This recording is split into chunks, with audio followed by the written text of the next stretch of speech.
part, laissons-la dans la salle, sur le sol et par Jamais, William, jamais. Alors à tel point qu'on oublie presque leur nom. Comment s'appelle-t-il? Laurent Zoulmi, Alain Bouchon. Souchy. Et on ne sait pas Et Laurent comment ils Boulon. s'appellent. On les voit jamais, ces deux-là. Mais on s'est dit, pourquoi pas nous? Il n'y a oui. pas de raison Non, mais qu'ils parlent à surtout- tout le monde sauf à nous. William, ils ont beaucoup parlé, mais là, ils ont bien parlé. si, j'insiste. Alors, c'est vrai que, bon, la maison de disques commençait à s'arracher les cheveux. Je pense que leurs directeurs artistiques, s'ils ne sont pas chauves, ils le sont devenus, leurs directeurs artistiques respectifs. Il faut savoir que chacun d'entre eux, quand ils font un album, ils attendent entre 3 ans et 4 ans. Il faut aller chercher la bande à la fin chez eux pour qu'ils livrent l'album. Oui. Laurent Voulzy, notamment, il ne veut jamais rendre le disque qu'il tellement décide que c'est pas fini. Voilà, il est tellement perfectionniste que, voilà. Donc là, entre deux, ça faisait à peu près 20 ans qu'on attendait ça. Ils se sont rencontrés en 1974, Alain Souchon et Lucien Voulzy. Oui, oui, je dis bien Lulu et Lucien Voulzy. À l'époque, il ne s'appelait pas Laurent encore. D'ailleurs, s'il vous raconte sa première télévision où il avait une cousine de Guadeloupe qui hurlait pendant tout, en direct, qui hurlait pendant pendant toute l'émission, Lucien, pour qu'il la reconnaisse. Ça c'était, voilà. Lucien. Donc bon, après ça, il s'est dit que peut-être que Laurent Voulzy, c'était mieux. Et c'est vrai qu'en se rencontrant, leur vie à tous les deux a changé. Oui. C'est-à-dire que Alain Souchon avait fait plusieurs 45 tours et un album qu'il avait vendu à sa famille, c'est-à-dire les deux exemplaires.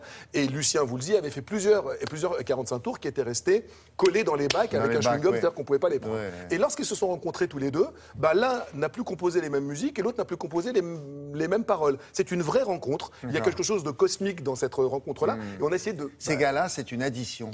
Voilà, c'est 1 + 1 qui fait un véritable artiste, mais un artiste à deux têtes. C'est-à-dire qu'ils vivent chacun leur vie, ils se retrouvent de temps en temps sur un bateau, ils écrivent ensemble, ils repartent. Là, c'est la première fois qu'ils vivent vraiment ensemble. Ils sont en tournée. Alors, nous sommes allés... Alors, est-ce qu'on fera d'autres interviews quand ils vont revenir de tourner, quand ils vont rentrer chez eux? Écoutez, quand ils vont- ils nous aiment bien, donc je pense qu'on peut y aller franchement tous les mois, prendre leur température, savoir si l'ambiance se passe bien. Et alors Là, c'était la semaine dernière, à D'accord. Châteauroux. À Châteauroux? À Châteauroux, une salle de 3000 personnes qui leur a Ah, quand réservé. même. Quand même. Et vous allez voir, c'est vachement sympa.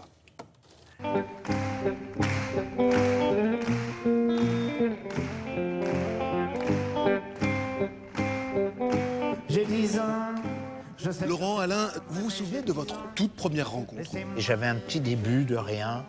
J'ai 10 ans, donc j'ai 10 ans, qu'est-ce que t'en penses? Puis lui, il a continué, puis ça a fait j'ai 10 ans qui a fait qu'on a eu du succès ensemble. Alors là, ça nous a plu d'avoir du succès. Le mercredi, je me balade, une paille dans ma limonade. Comment expliquez-vous que deux personnalités si différentes que vous deux aient réussi à fêter plus de 40 ans de carrière? On aurait été un groupe, c'est-à-dire vivre tout le temps ensemble, en promo, en tournée, etc., depuis 40 ans. Peut-être qu'on aurait eu envie de prendre l'air, mais en fait, on n'a fait que prendre l'air tous les deux. Reprenez garde à ceux qui n'ont rien. Chante, chante un petit oiseau malin qui monte au ciel, qui plane et qui pique au-dessus des royaumes et des républiques. Ça nous plaît parce qu'on aime bien être dans la nature, on aime bien faire un feu de camp, faire griller des saucisses dessus. On a des goûts communs comme ça, puis on aime bien regarder passer les filles. C'est un passe-temps Important. important. Ah mais j'aime bien ça. C'est vrai, c'est vrai.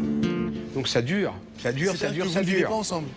On vit pas ensemble. Voilà l'histoire. C'est un des secrets de la durée. Péché là-bas, ce n'est que péché. Devant les poissons moqueurs, donne bon cœur. Est-ce que vous arrivez encore à vous surprendre artistiquement, à vous bluffer? Je réponds tout de suite oui. Oui, à chaque fois qu'Alain écrit, il me surprend. C'est génial, quoi. Pas à chaque fois, mais Oh si, tout le temps. souvent ça l'amuse. Il dit oh là là, oui, c'est bien. Et puis la musique, c'est pareil. Derrière nos voix, est-ce que l'on voit nos cœurs? Est-ce que vous pensez qu'une telle entente aurait été possible si l'un de vous était resté dans l'ombre? Oui, oui, c'est une question qu'on peut se poser, je ne sais pas. Peut-être que si j'étais resté dans l'ombre, de le voir tout le temps dans la lumière, ça m'aurait énervé, que j'aurais fini par le tuer et l'abattre. C'est vous qui avez commencé à être dans la lumière. Oui, alors peut-être qu'il m'aurait abattu au bout d'un moment, agacé, quoi. Non, je crois pas. Tu Non, m'aurais non. pas tué? Reprenez garde à ceux qui n'ont rien. Chante un petit oiseau malin. J'aurais été content de vivre correctement ma vie en faisant des chansons pour lui et que j'entende à la radio, quoi. J'aurais été un compositeur. Alors, si j'avais envie d'être chanteur aussi, on vit tout le temps, toute sa vie, tu m'aurais tué. avec une frustration, mais pas jusqu'au meurtre. Oh, pas jusqu'au meurtre, tu Pas dis ça jusqu'au parce meurtre. qu'il y a la télé, mais enfin, tu m'aurais tué. Derrière nos voix, derrière les mots, derrière nos voix, est-ce qu'on entrevoit?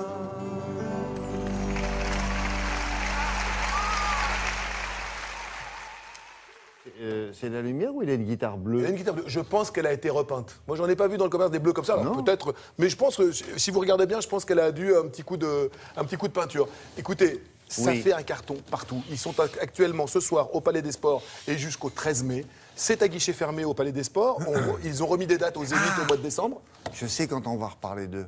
Au Zénith. Non, quand ils vont sortir le DVD de la tournée. Ah bah oui. Ah oui, et puis entre-temps, je vous dis, au mois de décembre, quelques soirées qui commencent à bien se remplir au Zénith. On peut comme ça, puis ça fait Non, mais bon. une petite série. C'est parce qu'on les aime qu'on plaisante comme ça. Puis alors, eux, ils ont un sacré humour. Je me souviens d'un jeune animateur, 1975, Ouais. les après-midi de TF1. Un tout jeune animateur, alors. Ouais. Il est là assis, et derrière lui, il y a un autre gars. Il est 14h, l'émission commence. Et le gars qui est derrière se penche vers le jeune animateur qui tremblait. Il dit, vous êtes... Il croyait que c'était un chanteur ou un gars comme lui que personne ne connaissait. Alors le gars, il dit, non, moi je suis l'animateur. Il fait, ah bon? Et l'animateur dit, et vous êtes qui? Il dit, moi je suis le chanteur. Ils s'en souviennent l'animateur s'en souvient, mais est-ce que le chanteur... Moi je m'en souviens, mais lui il a oublié. Il chantait J'ai 10 ans à l'époque. Ouais, j'imagine. c'est ça, ouais. 75. On était deux assis sur un... C'était tragique. Improbable. C'était absolument tragique.